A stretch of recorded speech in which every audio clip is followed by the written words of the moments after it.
अस्सलाम वालेकुम स्टूडेंट्स। कैसे हैं आप सब? आई होप आप सब ठीक होंगे। ओके, तो आज हम बेसिकली करने लगे हैं डायरेक्ट इनडायरेक्ट नरेशन। लेकिन before we start to direct and indirect narration, हम लोगों को पता होना चाहिए कि first person, second person and third person pronoun क्या होते हैं। लास्ट टाइम हमने आपको बताया था कि पोजेसिव प्रोनाउन मतलब टेबल ऑफ प्रोनाउन कम्प्लीटली आपको करके दिखाया था, आपको सारा समझाया था कि कहाँ पर क्या यूज़ होगा। अगर आपको वो समझ आ गई है तो इंशाल्लाह आपको डायरेक्ट और इनडायरेक्ट की भी समझ आ जाएगी।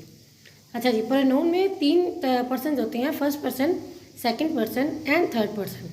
फर्स्ट पर्सन में हम लोग आते हैं, यानी मैं हो गया, मी, माई और वी, यानी अपने आप को हमेशा आप लोगों ने फर्स्ट पर्सन कंसीडर करना है। और आपके सामने जो बंदा है, यानी जो आपके सामने खड़ा है, वो आपका सेकंड पर्सन होगा, जो कि यू एंड योर है। इनके अलावा बाकी जितने भी हैं, ही है, हीज है, हिम है, she, her, it, its, their, any name, any भी कोई भी नाम हो सकता है, कोई एक से ज़्यादा नाम हो सकते हैं, वो थर्ड पर्सन में इंक्लूड होंगे। अगर आपको फर्स्ट पर्सन और सेकंड पर्सन का याद रहेगा तो बाकी जितने भी बचेंगे वो थर्ड पर्सन में कंसीडर किए जाएंगे।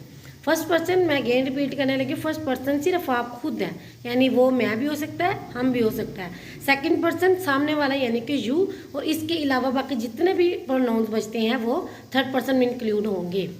क्लियर है? अच्छा जी, अब नरेशन में आते हैं। नरेशन बेसिकली इसमें तीन किस्म के टेंसेज यूज होते हैं। हमारे पास तीन टेंसेज होते हैं, present tense, past and future. ठीक है, हम लोग प्रेजेंट टेंस में से और सेज से पहचान की जाती है, पास्ट में सेड से, और फ्यूचर में विल या शैल से। ठीक है, तो प्रेजेंट टेंस की मिसाल ली जाए तो इसकी पहली मिसाल मैंने लिखी है, I say to him you are my brother. ठीक है, अब इसमें इन्वर्टेड कॉमर्स यूज़ किए गए हैं। आई say to him inverted commas से बाहर है और उसके बाद में एक कॉमा लगाया है, and you are my brother ये इन्वर्टेड कॉमर्स में लगाया गया है। ये मतलब आई यानी मैंने कुछ कहा है, उसको जो मैंने कहा है एज इट इज़ वही लिखा गया है। हम लोगों ने अगर जो इन्वर्टेड कॉमर्स से पहले वाला होता है उसे रिपोर्टिंग स्पीच कहते हैं, इसको चेंज नहीं करना होता। जो इन्वर्टेड कॉमर्स के अंदर होता है, यानी जो रिपोर्ट किया गया हुआ होता है, जिसे रिपोर्टेड स्पीच कहते हैं, जस्ट इसको चेंज करना होता है।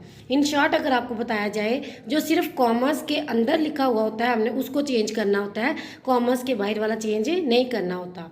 और इसका एक और मैं बता दूं कि जब ये हम इन्वर्टेड कॉमर्स ख़त्म करते हैं तो इसकी जगह हम लोग एक वर्ड लगाते हैं जिसे हम डैट कहते हैं। ठीक है, जो हमने चेंजेस करनी है ना वो कॉमर्स के अंदर वाला करना है। ठीक है, जिसे हम लोग रिपोर्टेड स्पीच कहते हैं, और उसको किससे चेंज करना है? कॉमर्स के बाहर वाले से, यानी रिपोर्टिंग स्पीच से। अगर आपके कॉमर्स के अंदर यानी रिपोर्टेड स्पीच में फर्स्ट पर्सन प्रोनाउन यूज़ किया गया है तो उसे बाहर वाले के सब्जेक्ट के साथ चेंज करेंगे। अगर आपके कॉमर्स के अंदर यानी रिपोर्टेड स्पीच के सेकंड पर्सन में प्रोनाउन यूज़ किया गया है तो उसे आप ऑब्जेक्ट के लिहाज से चेंज करेंगे। अगर तो थर्ड पर्सन है तो उसे फिर चेंज ही नहीं करना। ठीक है, अगर एग्जाम्पल देखी जाए, ही सेज टू मी, इस यहाँ पे ही जो है वो सब्जेक्ट है, मी जो है वो ऑब्जेक्ट है। I want new shoe house, अब यहाँ पे जो आई है ये फर्स्ट पर्सन है, इसने चेंज होना है सब्जेक्ट के साथ। आई क्योंकि फर्स्ट पर्सन है तो वो चेंज होगा आपके सब्जेक्ट के साथ। तो कैसे होगा? He says to me, comma हटाया हम लोगों ने और उसकी जगह क्या लगाया? डैट। आई की जगह क्या आ जाएगा? सब्जेक्ट जो कि ही है, ही वांट्स न्यू हाउस। यहाँ पर आई जो है वो ही यानी सब्जेक्ट से चेंज हो गया है, लेकिन हम लोगों ने वांट के साथ एस लगाया है जो कि वांट्स है। प्रेजेंट इंडेफिनिट में हम लोगों ने पढ़ा था कि अगर हमारा सब्जेक्ट सिंगुलर है, आई को छोड़कर अगर हमारा सब्जेक्ट सिंगुलर है तो हम उसके वर्ब के साथ एस या ई एस का इजाफा करते हैं, इसीलिए वांट के साथ हमने क्या लगाया? Wants. He wants new house. Other example is, I say to him, मैंने उसे कहा, यू आर माई ब्रदर, कि तुम मेरे भाई हो। ठीक है, ये इन्वर्टेड कॉमर्स, इसे हम कहेंगे रिपोर्टेड स्पीच और इसको हम कहेंगे रिपोर्टिंग स्पीच। अच्छा, अब इसमें यू यानी कि सेकंड पर्सन यूज हुआ है तो यू जो है वो चेंज होगा इसके ऑब्जेक्ट के साथ। आपका सब्जेक्ट क्या है? आई, और आपका ऑब्जेक्ट क्या है? हिम। तो आपने यू को चेंज करना है उसके ऑब्जेक्ट के साथ, और यहाँ पे माई है तो माई चेंज होगा सब्जेक्ट के साथ। ठीक है, ये भी आई है, ये भी माई है, उसी की फॉर्म है तो इसलिए ये सेम ही रहेगा। जैसे देखें, आई से टू हिम, कॉमा हटाया, डैट लगाया। यू चेंज होगा हिम के साथ जो कि आ जाएगा उस ही। ठीक है, अब ही के साथ आर यूज़ नहीं होता। ठीक है, तो हमारे साथ ई के साथ इज आता है तो हम लोगों ने इज लगाया। माई अगर आई के साथ चेंज करोगे तो भी माई ही आएगा, और my brother. Table of pronouns में हमने पढ़ा था कि कहाँ पे हमने ही यूज़ करना है, कहाँ पर हिज और कहाँ पे हिम।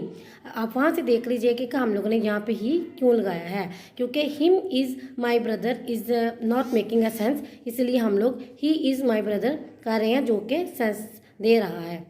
आई होप आपको समझ आ गई होगी नरेशन के प्रेजेंट टेंस की।